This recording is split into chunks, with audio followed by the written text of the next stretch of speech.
zol nei sai lekhabu bungkatna changnina ovan hai ngai onla o leinoi nasit ro lalpa chunthu ashle naw hai chu kachom pui thlinga kachunga anhel tasia bongchal chun apu asheta sabeng tung khama apu bu pekna ashit boka Israel hai haruk chun an shrit sino a kami hai chun an ngai tu no ane ti in a namsul kholona ari tak phuromi hai chitla thil thano tho tu hai naw rilo taka khosalak lak hai anne lalpa chu an maksana Israel hai mi in thing chu an musita in suk tumin an hnung tolta ing dinga helzul deu dewa vuka la rap dingam in ni a lu chu apumin ana a lungril khom chu apumin achawta ke phanuya in thoka lu chanin adam lai shim omno pop dam vuk duk chur dam pan na nai laru anne chung chu an met ping no a an tum bok no a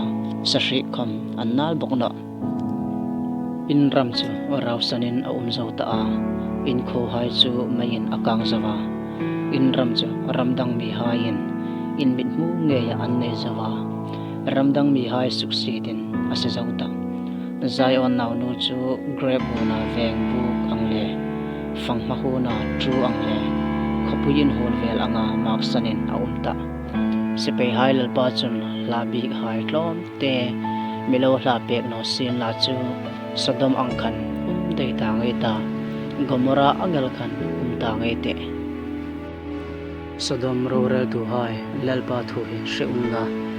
gomora mi hai ei pathen dan thoi hin na se ro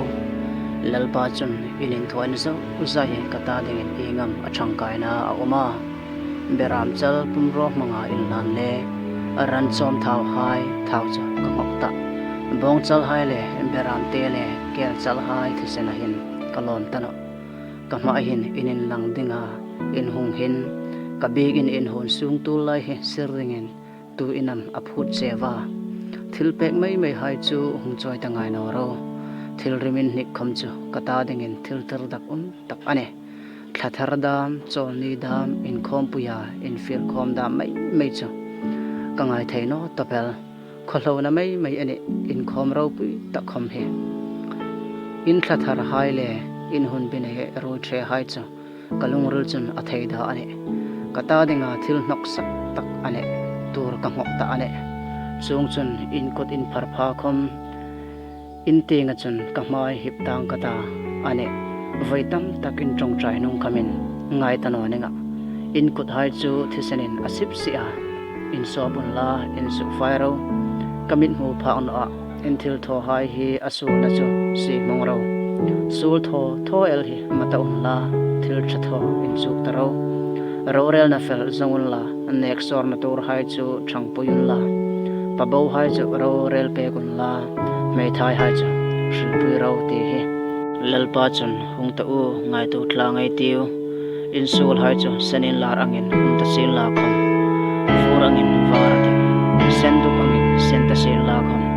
beram hul angin umate ti oi takle thu oi taka inum chun in rama thil tha hi fangin ta nesin la khom in nom no a in hel chun kol namin fazaw at cheu lalpa baw chun chu ashal ta ane ata